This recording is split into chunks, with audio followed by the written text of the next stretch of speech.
Niin oikein lämpimästi tervetuloa meidän tilaisuuteen, jossa julkistetaan raportti metsäyhtiöiden kestävyystoimista. So good morning all the friends here at Kone Foundation for the Woods Office and also to those who are joining us remotely. So a warm welcome to this, I would say, morning gathering where we will present a report on the readiness of forest corporations for adaptation to biodiversity projects and goals. And this report has been done by Dr. Metodi Sotirov, Natasha Lovrik and Ragnar Juusson, and the report has been funded by the Kone Foundation. So on behalf of the Kone Foundation, a warm thank you for the authors of the report. And I am Mari Pantsar. I'm Change Director for the Woods Initiative, and I'm truly delighted that we have gathered here, I would say a small but a highly distinguished group of participants representing the forest industry, also research, media, and NGOs. And we have allocated time for this event until 10 o'clock, but we will conclude the program, I would say, in 1 hour, and then we can allow free discussion and also questions to Mr. Sotirov and all other speakers, and of course among all the participants. And today our program is as follows.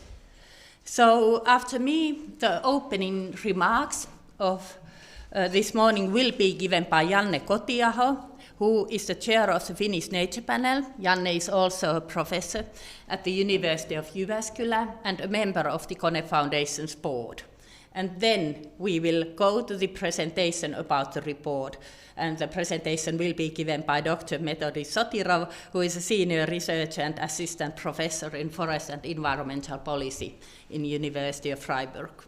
And then we have 2 commentaries. One from Touko Sipiläinen, who is the country director of Greenpeace in Finland, and the final word of this morning will be given to Elina Varsta. And Elina is the senior manager in global forest affairs at UPM. And then we can have discussions and also questions targeted to all participants. But without further ado, I will give the line to Mr. Janne Kotiaho, who will tell us why Kone Foundation is working for the woods and also why we wanted to fund this study. And maybe he will give some comments on the report also on behalf of the Finnish Nature Panel. So Janne, I would say, line is yours. Thank you, Mari. Kiitos. Metsät ovat Suomen luonnon tärkein elinympäristö, hiilen nielu ja varasto, vesistöjen valuma-alue, alueellisen elinvoiman ja kansalaisten tulonlähde, sienten ja marjojen aarreaitta, hiljentymisen ja virkistäytymisen paikka, taiteellisen innoituksen lähde ja suomalaisen kulttuurin ja mielenmaiseman perusta. Mutta missä ovatkaan nyt romantiikan ajan pankauksaiset petäjät ja hopeaiset kelohongat? Talousmetsissä ei synny kilpikaarnaa, ei pankauksia, puhumattakaan hopeaisista kelohongista. Suomalaiset romantiikan mestarit ovat kuitenkin tallentaneet suomalaisen mielenmaiseman kadonneet luonnonpiirteet, nuo pankauksaiset petäjät ja hopeaiset kelohongat, meille ja meidän jälkipolvillemme ihailtavaksi. Mitä me ajastamme jätämme jälkipolville ihailtavaksi? Jätämmekö heille perämetsät vai aukot? Olemmeko huomaamattamme hiljalleen vaihtaneet innoituksemme lähteen pehmopaperin raaka-aineeksi ja rahaksi?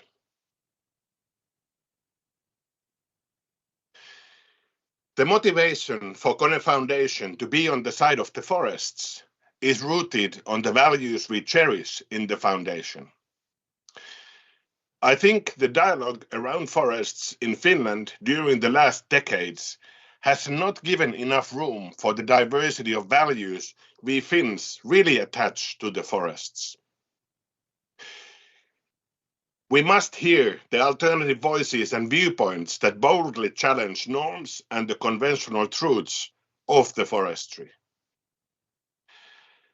I believe such voices have potential to help us to understand the world better and to make it a better place for all. I think the dominant narrative around the use of forests is not yet reflecting the ecosocial awareness awakening ongoing in the society. Clearly, we need to improve our ecological responsibility in how we manage the forests for the contemporary and future generations of people and other living beings. We should remember that nature is persevering. It does not need management or care from us to exist. Even if being on the side of the forests means Kone Foundation is directing the attention of scientists and artists, as well as activists and journalists towards the forests, we simultaneously care about and defend the academic and artistic freedom. In a civilized society, research and the arts must be allowed to develop and operate from their own standing points. With these words, I welcome the interesting report, and I am really looking forward to hear about the readiness of the EU forest corporations to do their share to protect our common future. Thank you.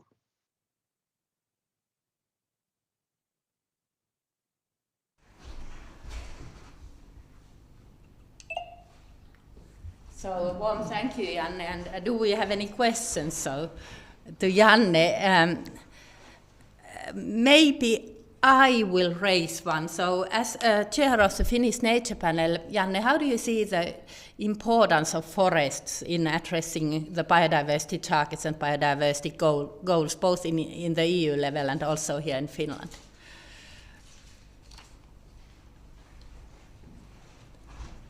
Well, thank you for the question, Mari. I think that in Finland at the moment, the discussion is fairly strongly on the climate issues. And the reason why I spoke the way I did is that I think that we are missing a lot of other values and a lot of other aspects of the forest in Finland. And one of the biggest issues, of course, is the other living beings, i.e., that is the nature. So as the chair of the Finnish Nature Panel, I would say that in addition to taking care of the carbon stocks and sinks of the forests, we have to pay attention to the living creatures that are actually dependent on those forests. So in that sense, I would say that the evaluation that we are about to hear soon is a fairly important piece in the puzzle to make us understand that we do have the responsibility of, well, overall the life on Earth, because at the moment we are the ones who are basically the most, we are doing the most to threaten the life on Earth. So therefore, I really appreciate the report that we are going to hear about in a few minutes. Thank you so much, Janne.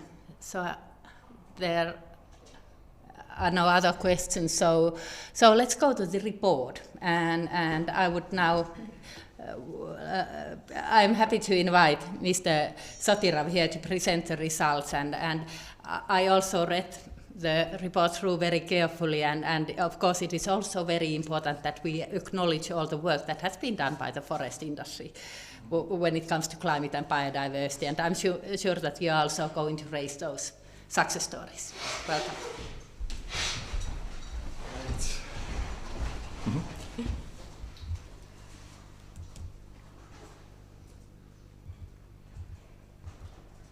Yes. Thank you. Good morning. Thank you so much for the kind invitation. Thank you so much for having me. Thank you for your time and interest. Dear Mari, thank you also for the very generous support to fund this study, and I would like to thank also my co-authors, Natasha Lovridge from the University of Eastern Finland and Ragnar Jonsson from the Swedish Agriculture University. My idea is now to present you with a kind of an overview of the main research methodology and results from this study. Have something like 20 minutes to get you acquainted with something that we compiled as a study over some time. So the main question for this study was or is, are large forest corporations ready to integrate and implement forest biodiversity goals? Mari already pointed to the final report. It was released only last week, so it's very fresh off the shelf, so to say. It's a very, very new study. I would like to probably take one step back. What motivated actually the very design and implementation of this study? So we as co-authors took a rather a global perspective first. It's kind of scientific state-of-the-art that shows that basically on the global scale we do have a biodiversity loss problem. And this is particularly to be seen also in the forest sector. Global issues are land use change, like forest conversion, afforestations that are not always going hand in hand, for example, with biodiversity conservation. Also, forestry can have some important negative impacts. Wildfires, of course, climate change are all global drivers of forest loss and biodiversity decline on the wide scale. Scientists, also experts alike, have identified quite some important indirect drivers of these global issues. So it's the policy and legal changes, socioeconomic developments, but also business models and investments, also technological innovations. And now I introduced to you one of the most important suggestions how to get out of this problem. And there is a positive narrative around the role of corporations that can and should play towards a nature or biodiversity positive impact. So it's suggested and also discussed that companies are already now engaging in a transformative change, transforming their supply chains, their business operations, their corporate policies, or have to engage on this path. Because it's clear that without the key role of corporations, nothing will probably change to the positive. All right. Then we kind of looked more into the European continent and realized, very much based on official data, that yes, also in Europe we do have some forest biodiversity decline problem.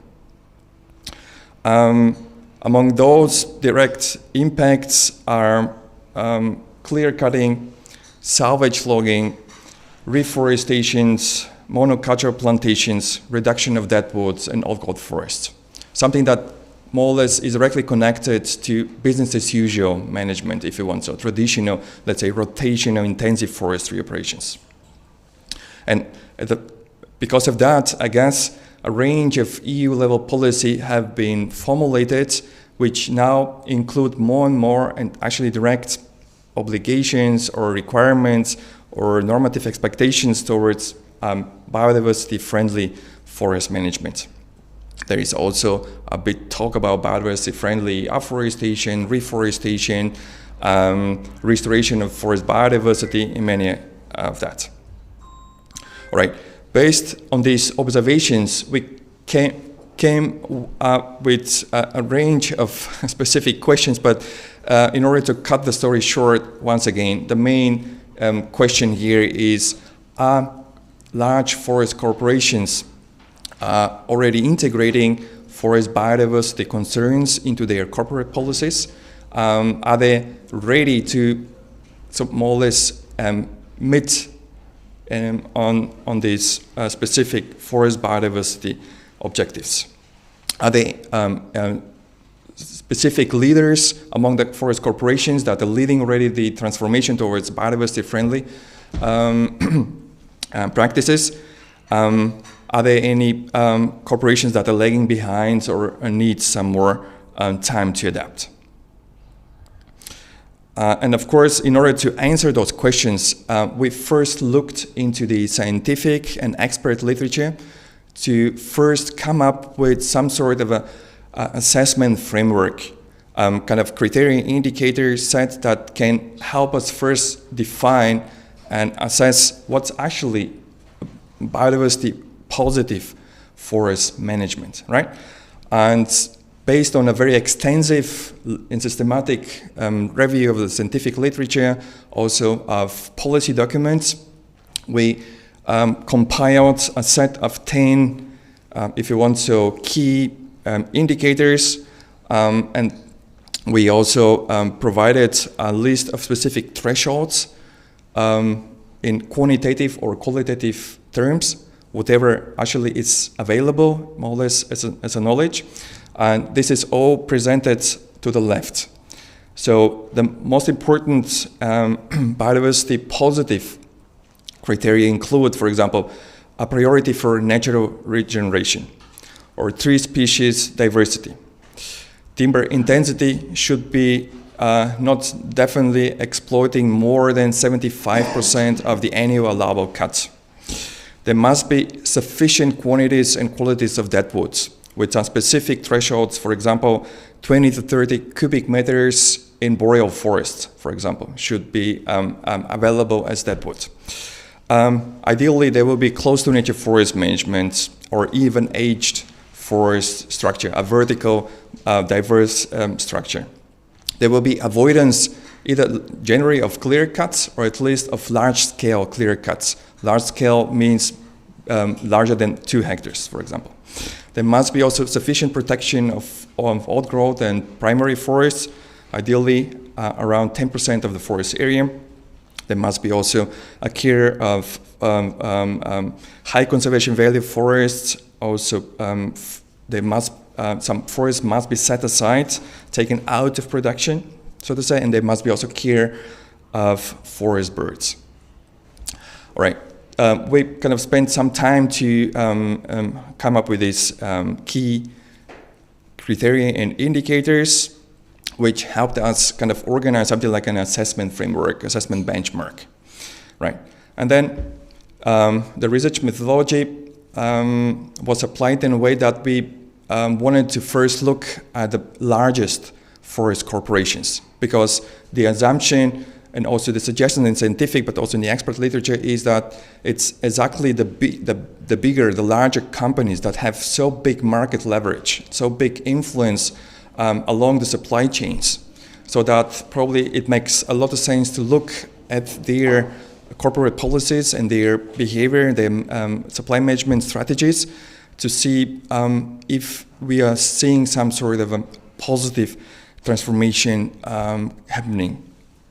And because of that, we screened for the largest forest industries, and we said we want to focus mainly on European headquartered largest forest industries, first and foremost. And of course, because most of the larger companies, of course, they operate on a global scale, right? So they don't source timber or pulp products only from, let's say, Finland or Sweden. They have operations, of course, abroad. So basically, these are large corporations which are headquartered in Europe, but still have both European and worldwide forest operations. And so we came up with a list of 16 largest forest corporations that you can see them on the list. So it's Alstom, Billerud, DS Smith, SAT, Holmen, Hyötymäki, Metsä Group, Mondi, Navigator, Rottners, Sappi, SCA, Smurfit, Södra, Stora Enso, and UPM. Right. So what we did was that we looked for the publicly available sustainability reports of these companies, right? And extracted information in terms of the 10 criteria indicators that you see to the left, right? And organize the evidence in a way that we prepared short summaries for each of the companies along those 10 criteria indicators. We also looked for the socioeconomic characteristics of those companies in terms of their net sales or annual revenues, in terms of their supply management approach. For example, if they own forests themselves, if they, of course, obviously they own their mills, if they own only fast-growing plantations, or if they kind of source timber from natural or semi-natural forests. Okay, this was really important for us to understand not only the biodiversity readiness, but also to understand the economic background of those companies. All right, and then basically in terms of methodology, we assigned for each of those 10 criteria either 0, 1, or 2 points. So 0 points would mean that a company has neither a corporate policy nor any source of evidence in terms of those 10 indicators, or in terms of each of those 10 indicators, for example. 1 point would mean that a company has a general policy, corporate policy, some statements, some commitment, if you want so, in terms of one of these 10 criteria indicators, but there is no evidence, for example, that the company can show that, for example, thresholds are met, or basically, this commitment is really put into practice. Or even 0 point will probably be assigned if a company has a policy, corporate policy, that goes against one of or many, some of these 10 indicators, for example. 2 points will be awarded or were awarded when a company has a corporate policy in terms of one or more of those indicators, and there is also evidence to support, to back these corporate commitments, and even the evidence and the corporate policy clearly shows that the thresholds are met, right? So this was the general idea behind the evaluation of the individual companies. So now I return to the main results. So on this slide, you will see kind of an overview of the socio-economic characteristics of the companies in terms of their supply chain management model. So throughout our study and through a corporate comparison, we found out that the largest companies can be still grouped into 3 different types. One type of companies have a fully vertically integrated supply chain. So they own forests themselves. They own, obviously, own mills, and they kind of have a more or less full control of the downstream and upstream parts of the supply chain. So examples of that are Billerud, Holmen, Metsä, SCA, Södra, Stora Enso, and UPM. I guess probably the 3 Finnish companies, the largest ones. A second type of companies, of large companies, are those that only partly control the whole supply chain, right? They are pretty much, of course, in control of the downstream part of the supply chain and only partly control the upstream, meaning the production. Because these companies of type 2, they don't own forests themselves. Or if they own forests, they own mainly fast-growing plantations, right? So they don't own natural or semi-natural forests. Of course, they own and operate their own mills. So large companies like Mondi, Navigator, Sappi, Smurfit are among those corporations in our sample that would belong to this type 2 of partly integrated supply chain management. Last but not least, third group of companies don't have fully and vertically integrated supply chain management. So these companies rather kind of control more or less the downstream part of the supply chain, very down the supply chain, let's say at the very end. These companies don't own forests at all, neither plantations nor natural or semi-natural forests. Neither they have a kind of direct control in forest management.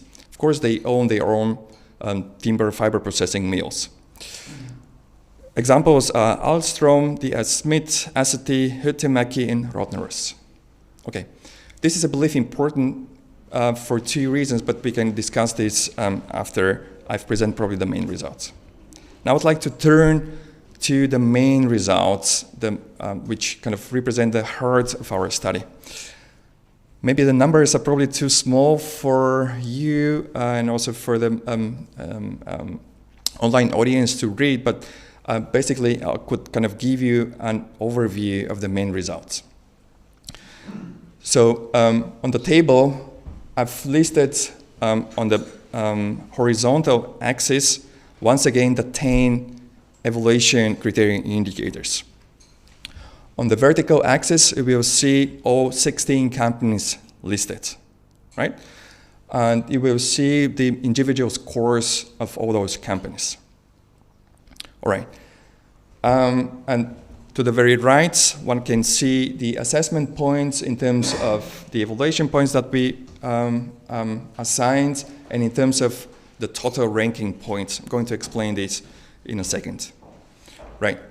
So basically, what we have found out throughout our study is that none of the 16 companies under study was found to perform in a very good way, what would probably be kind of regarded to be a leader of biodiversity-friendly transformation. So none of the companies reached the highest score in a range between 80 to 100 points. So this is not existent at the moment. This is somehow bad news. On the good news side, none of the companies that we studied scored very poor, okay? So this is also not the case either. So we don't have examples of the two, let's say, extremes, the very negative and the very positive one. Then the interesting results are somehow in between. So among the companies, two scored good, and these are SCA and UPM, earning around 60 points altogether. So we see them here in the first row on the top of this table. Then the majority of the companies, 9 out of 16, scored fair, earns between 45 until to 55 points, right? So this is a kind of a middle range of a fair readiness. Few more, or the few remaining companies earn something like a rather poor score, ranging between 25 to 35 points. All right, so basically one could probably draw also some key conclusions of these main results. Going back to the main research question, which was, are companies ready to integrate and implement forest biodiversity goals? Well, based on the evidence from our results, we could probably draw the conclusion that at the moment, the major forest industry companies in Europe and also beyond, because they operate on the global scale, are not yet fully ready to implement biodiversity-friendly policy objectives.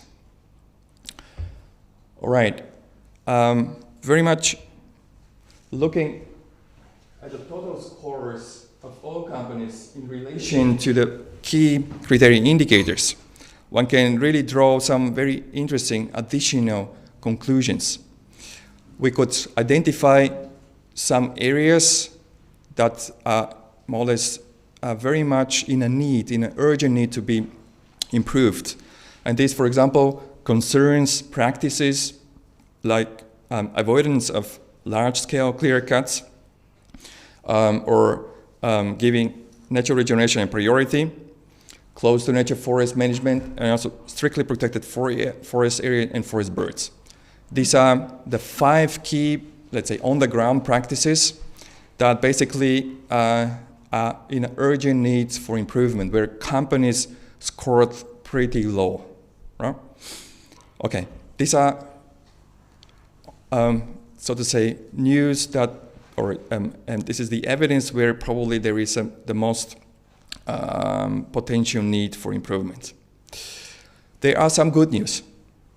Some good progress can be identified in terms of other key on-the-ground practices. For example, protection of high conservation value forests or forest tree species diversity, where companies altogether earned above the average points.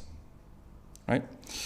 Other areas or underground practices where companies are doing some progress, but there is a lot to do to improve forest management practice, concerns key, I would say even traditional forest management activities like forest management intensity. This is the ratio between annual increment and annual timber harvest. Or, for example, very important topics like conservation of old growth and primary forests. Their companies earned something like around half of all points that were necessary.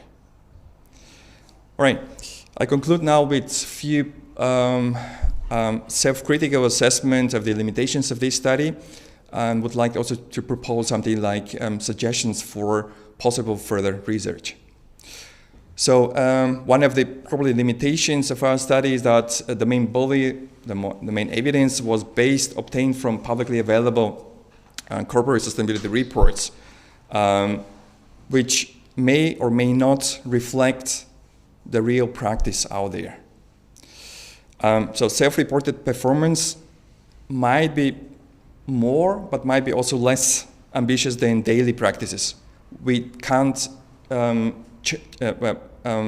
conclude that corporate reporting always meets the daily practices. We assumed this was the case, but there is definitely a need probably to go deeper into daily practices. And of course, this is a mounting task because it would require quite some resources, time, staff, and of course a willingness of the corporations to work together with scientists. Of course, one probably limitation from a global perspective is probably that we looked mainly and only on the EU or Europe headquartered companies. Of course, with a clear focus on Finland and Sweden. Some of the companies under study are also headquartered in the UK, in Portugal, even in South Africa. In order to complete the picture of this report, we suggest to expand the scope of companies under study to go probably to other European countries, like for example, to understand and analyze also the readiness of forest companies in Germany, for example, in Poland, in France, in other, so to say, important European countries. And to not also forget about the medium and small size companies, because of course they play an important role in all of that. Another very important topic for further research and discussion should be the role of third-party certification schemes like forest certification, FSC or PFC or both, because throughout our study we realized that probably all companies under study reported that they directly or indirectly rely on forest certification in order, for them to secure legal and sustainable supply chains. Right? It was within the framework of our study, it was not possible to assess the role of forest certification in all of that. We assumed for some key indicators that forest certification might have supported companies to make some progress, but there is definitely a lot to do on this topic, because we know that certification schemes in terms of their standards and implementation differ, and definitely there is a need to expand on this.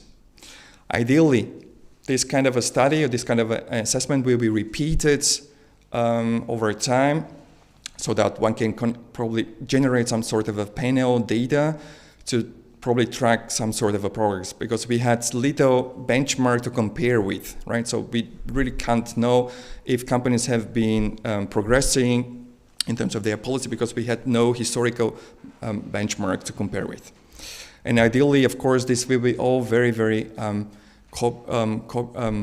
inclusive and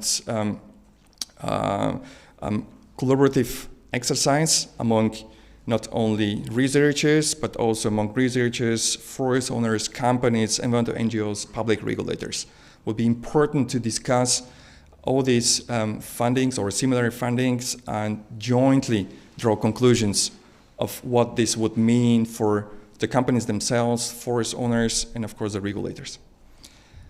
I'm so grateful for your attention, and thank you so much for your time. Thank you.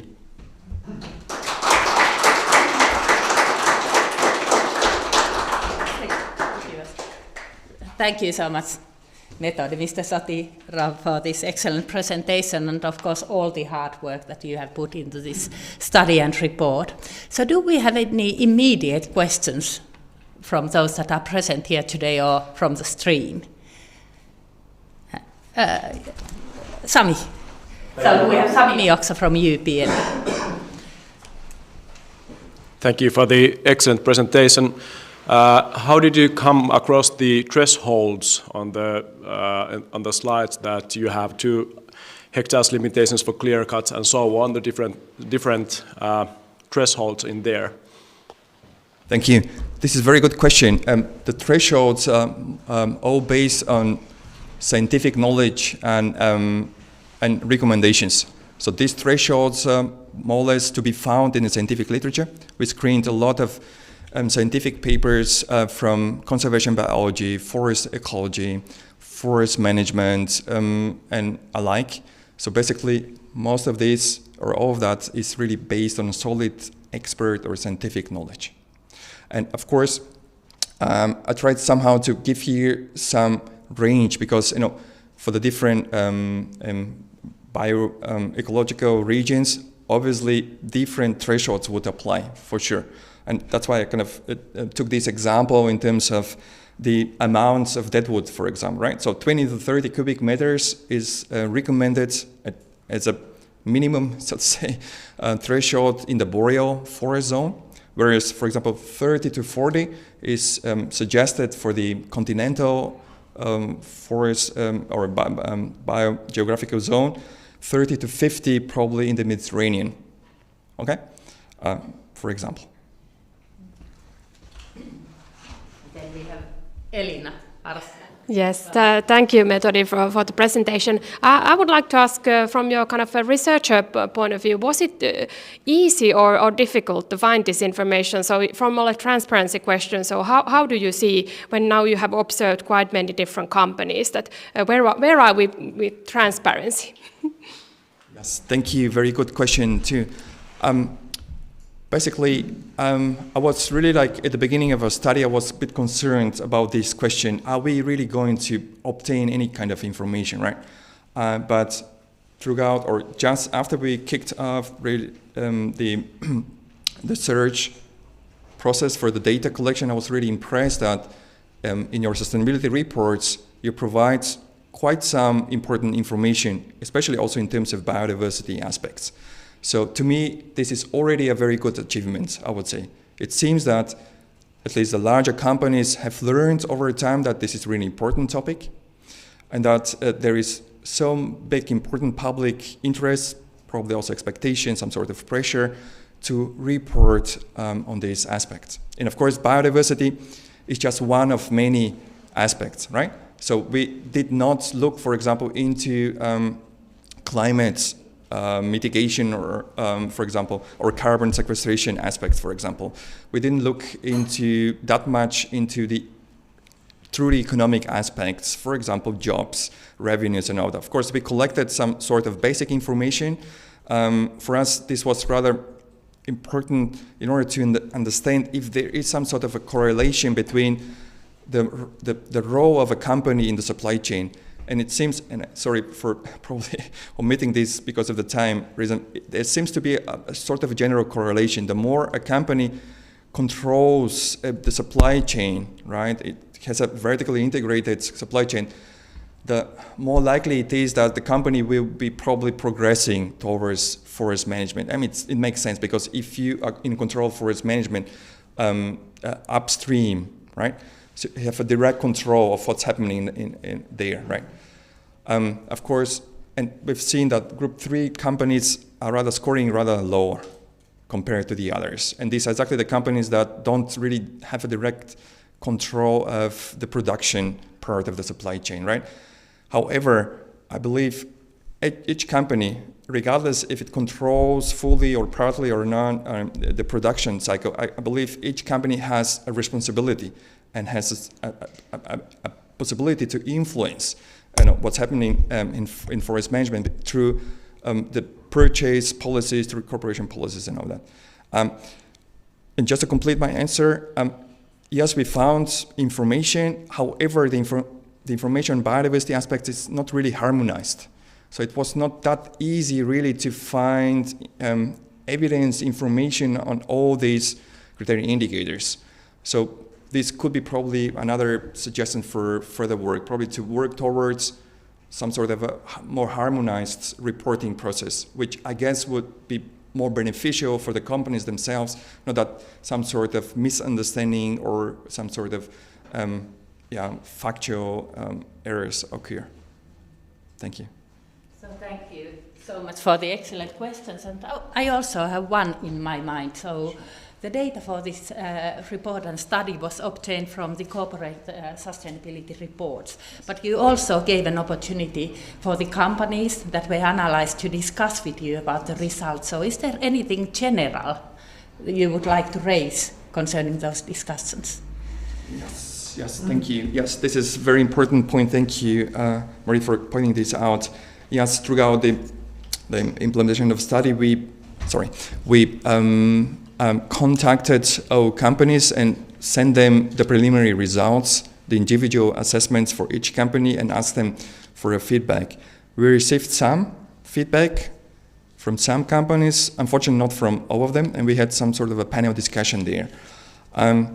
To me, I believe this was a very useful exercise. This panel discussion with companies really confirmed our scientific expectations that the role of a company in the supply chains plays a role, right? So they really confirmed, or those that participate in this exercise online really confirmed that they believed that they had no direct chance to influence forest management because they were, for example, further away from forest management because they were probably belonging to Group 3 company, not really integrating their supply chains. Another very important, I will take from these discussions with the companies is definitely the need to probably assess more evidence. We definitely looked also on companies' websites and tried to cross-check the main evidence that we found in the sustainability reports. And I would say the company websites, the additional information rather matched what was already reported in the sustainability report. One critique was, for example, probably the sustainability reports are not always the best source of information because it's rather limited information. You can't report on everything in a sustainability report. That's why probably I would recommend, yes, if you have to report on the most important aspects in a sustainability report, then ideally probably some sort of a common framework for reporting could be probably built and organized based probably on our suggestions, so that exactly those aspects are reported on that probably are that important from a scientific and policy framework.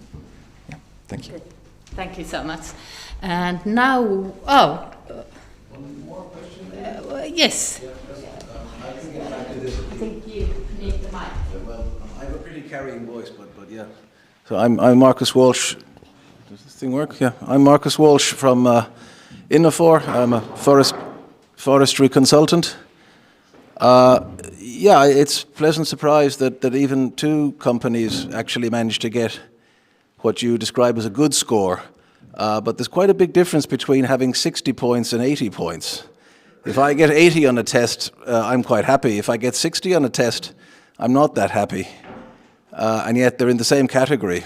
Would you care to give us, first of all, question number one, the two best companies, did they get like closer to 60 points or did they get close to 80 points? I might have missed that little detail there. Sure. So exactly 60. Yeah, okay. Yeah, it's the lower range. So 1 point less and we're down into the fair. Yeah, that's perhaps something that I might underline. The second thing that kind of that I was wondering about, you didn't mention very much about actual like independent checks. Did you interview NGOs? Did you interview auditors of certification systems, for example? Did you go into the field yourself to check on some of these things? Because I would be sort of, I don't know, maybe I don't want to offend anybody, but just what big companies officially announce as their policy is maybe not always absolutely the entire story. Thank you, Marcus. These are very relevant questions. For time reasons, I'll really very quickly touch on the points. Yes, absolutely. This is also in the report. Even the two good performing companies like UPN and SCA earned 60 points. This is the lower, let's say, part of the scale, 60 to 80. So even there is a lot of things to improve for sure, and this is already in the report.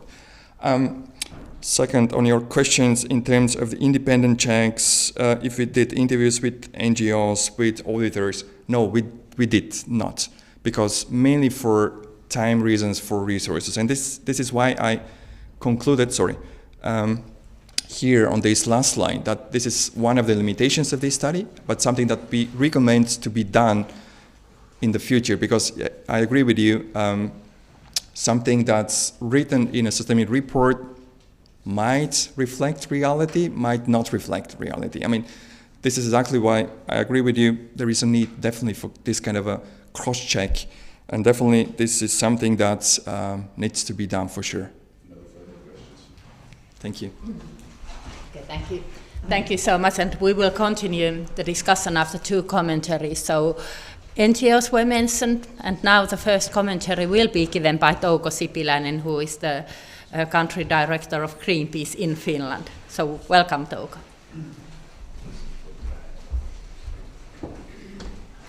Thank you, Mari. And good morning. First, I'd like to thank Professor Metodi Sotirov and his research team for this crucial report, and the Kone Foundation also for supporting independent research that sheds light on the state of our forests and the industries that shape them. Today's findings leave no room for doubt. Leading European forest companies, including Finland, are not prepared to meet the EU's biodiversity regulations. Finland's pulp giants talk about responsibility, but when measured, they score only around 50 to 60 points out of 100.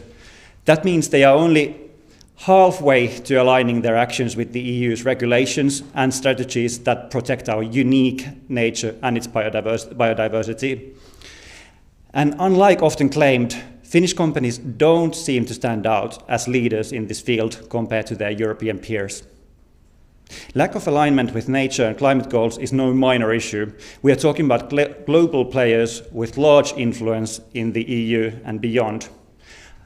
I'd also like to remind that the stakes are enormous. In Finland, for example, 3/4 of forest habitats are endangered.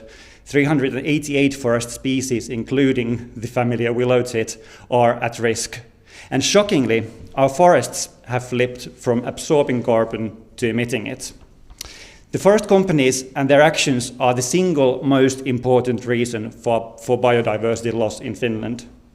To correct the European situation, the EU has put in place strategies and binding regulations, rules agreed by member states, including Finland. These are not vague aspirations, many of them are laws. The only acceptable score in this report would have been 100. If I were an investor in these companies, I would be deeply concerned. If I were a customer, I would be asking tough questions. We've seen this story before. Industries that fail to adapt to the values and requirements of the external world don't just face regulatory issues, they lose their license to operate in the eyes of the public. Would you invest in a resource-intensive company that is failing to take nature loss seriously? Would you trust a supplier whose raw materials may soon be restricted by EU regulations? Customers and investors should take notice. Inaction today will lead to liabilities tomorrow. The first step towards genuine responsibility is also the simplest. Finnish companies must commit to excluding old-growth forests comprehensively from wood sourcing. On state lands, these forests have already been mapped out, yet Finnish forest companies have not made a comprehensive and credible public commitment to exclude old-growth forests from their wood purchasing and supply chains. This would be the bare minimum. Counting on the Prime Minister Orpo's government criteria and protection decision won't do the trick, as they have no backing from the scientific community. In addition to this, the forest giants need to improve their forest management practices. Reliance on clear-cutting must be reduced. This is particularly important on peatlands where clear-cutting is harmful both for climate and nature, including waters. Another interesting point in the report is the discussion on certifications. The companies refer to PEFC and FSC certification when claiming sustainability of their activities. However, neither of these certifications is a guarantee for sustainability. In the case of PEFC, the problems have been so severe that even some state authorities have withdrawn their support from the certification. While the FSC certificate is substantially stronger, Greenpeace has witnessed constant violations of the FSC certification, and it does not provide sufficient protection for old-growth forests either. The report is a key reminder of the role of the forest, role that the forest industry is playing. The forest companies are largely aware of the problems they are causing for climate and nature, but we do need to see sufficient action. The forest companies and their actions are the single most important reason for biodiversity loss in Finland. The least the companies can do is to fully align their business operations with the EU regulations and strategies. Otherwise, the industry has no future. Thank you.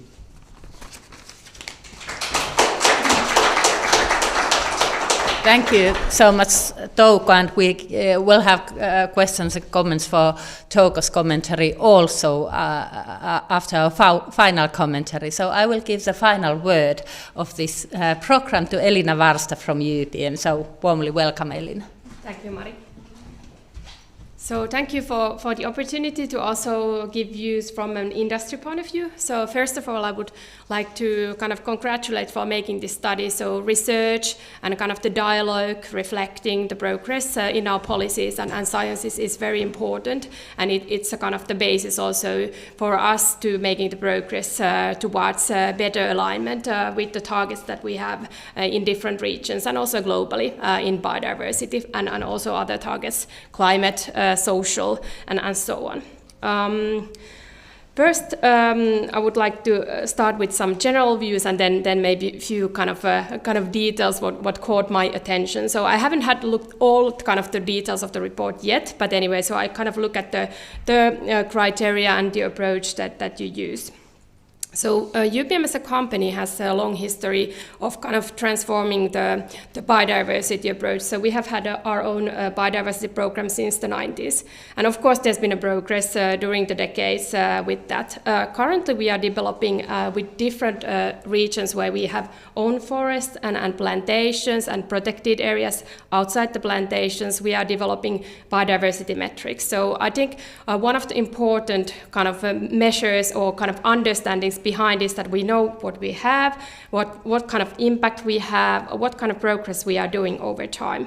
And this is something that we have been working also during last year with our United States operations, so in Minnesota, with Uruguay operations, kind of outside the plantations, and also in Finland on refining the biodiversity indicators what we have. I'm happy to hear that kind of some of the information at least was easy to find, but I'm aware also that as a kind of big global companies, you often have like complex business structures, and some of the information is kind of hidden below the businesses, or UPM Uruguay or pulp business, and it's not obvious where you actually can find it. And we are working kind of towards better transparency, so bringing this information better available. As you said, that okay, some of the topics we already have information, but it's not either reported or it's not easily found for researchers and investors and so on.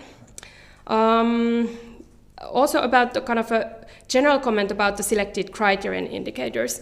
So many of them were kind of easily kind of recognizable for biodiversity measurement, like international and regional, like dead food, for example. That is, it's a kind of excellent indicator and easily measurable, but still we have to make also as UPM progress towards that. So we are starting our first dead wood inventory in Minnesota. So there they don't have any state inventories, they have to make their own research. So to understand how much dead wood we have there, how much impact we have there with our forestry operations. Another example, old growth forest, well, there's a lot of discussion about that in Finland, but it's also a global topic. So we have been discussing with our different regions. In Uruguay, this is a different story because they have a kind of different type of vegetation. The grasslands are the dominating ones, and there is a lot of protected areas already, and the kind of natural forests are not used for industry. But for Minnesota, so we are now discussing of the kind of mapping of the old growth forest and then protecting them once they have been identified. What else? Let's see, mixed food forestry, that's something also that is kind of cross-cutting topic in different parts of the world. So in Germany, in Finland, and also in United States, so there are efforts to kind of bring back the kind of original vegetation that has been altered during human interventions. And then on the other hand, I would also like to draw the attention of the people who are kind of reading this study that yes, there's a strong connection of these policy kind of targets also of the European Commission. So not only science-based targets, which are very, very clear, this dead food, mixed food or so on, but also, for example, this closure to nature forestry. It has been several years of kind of this political debate and also kind of part of these passionate targets of different interest groups. So not always purely science-based, but also this kind of interface of policy and science. But also I think Metodi, you made that clear in your introduction that this is combining, the analysis that you have is combining policy plus the science. Yes, so then I would like to kind of give one practical example, which kind of I was thinking throughout the study when we got the original kind of proposal of your analysis, and then also reflecting to kind of other discussions that we have related to research and science, and that's related to natural regeneration. And that's something I've been wondering myself after learning from different regions, kind of what kind of activities you can do actually for biodiversity, for climate change adaptation. And I'm not sure if natural regeneration is actually the best kind of monitoring biodiversity progress. Because, for example, we just visited a few weeks ago German forests, and we learned there that they do active planting of bringing, for example, beech to areas where you have spruce diebacks because of climate change, and the spruce has been brought there by human after the Second World War. So actually there is also in Central Europe, there's a lot of areas where you can improve biodiversity by planting, but it's true, it's also human intervention, but because we have this history of hundreds of years of human intervention, so I think we should kind of remember that it's not always, if you purely think about, okay, what is the nature's way, sometimes we can improve biodiversity, and also in Finland we can bring more broadleaves to those areas where we have actually, due human intervention, reduced the species diversity. And then finally, I would like to remind that biodiversity does not exist in isolation. It's true, we have still a lot of work to do, even though we have started this decades ago. Changes in forests are slow. We have to kind of increase the intensity, increase the measurements and monitoring so that we know that, okay, how much impact we actually do in forests and in the protected areas. But at the same time, we need to think about the different aspects. So the wood production, the accumulation of carbon, and the climate things, because these are the kind of political drivers. These are the drivers also from, for example, as an industry company of our investors. So the balance between the biodiversity, the carbon, and then the wood production, they are also important. So I think this is a good kind of continuous or start of a dialogue. So we should continue this and kind of share these different views that we have and kind of discuss openly also about those topics that we don't yet agree on so that we can make better progress together. Thank you. Thank you so much, Elina, for the excellent commentary. So, Metodi, would you like to comment on the commentaries? So, before we close the stream. Yes. I will give you the final word. Thank you. Yes. Well, thank you so much for these two or many, of course, comments, but these two last very good commentaries. Yes, I can understand the very critical point by environmental NGO, by Greenpeace, demanding high and highest points. Basically, if one takes clearly a conservation biology perspective, yes, this is exactly the way forward. My own recommendation will be, this is really important. However, please don't lose the economic or the socioeconomic side out of this question, right? So ideally, there will be a possibility to combine both biodiversity and sustainable economic development, right? So this would be my only guess. And of course, it's a very hard job, right?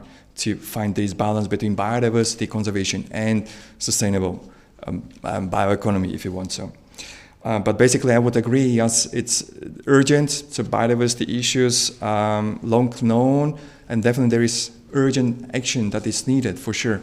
And scientists alike, of course, definitely agree. There is some sort of scientific disagreement, though, of course, not in terms of all those indicators. There is an agreement among scientists. This is also an interesting point to look into, right, in itself.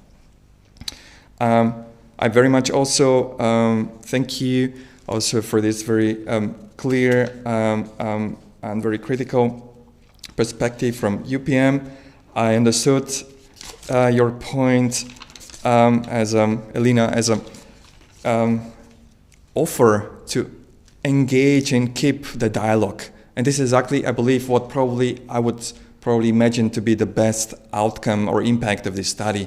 Not to prescribe what to do, but rather to initiate a dialogue between the environmental NGOs represented today by Greenpeace and you as the representative of the economy to continue working together, or at least get again together, to work together. Because to me, as social scientists, the best result is always the one that is shared among the different groups. Extremes are never probably sustainable on the long term. I believe if there is a shared common ground between the environmental and the economic interests, I believe this is the way for all us to go. Definitely, and I very much like to hear that you want to provide more information and more transparency, that you are very open to continue the way forward. And yes, one can really take also this specific example, active restoration through planting of hardwoods or broadleaves. Definitely there is a room also for this kind of actions. So natural regeneration is not the only and the main aspect.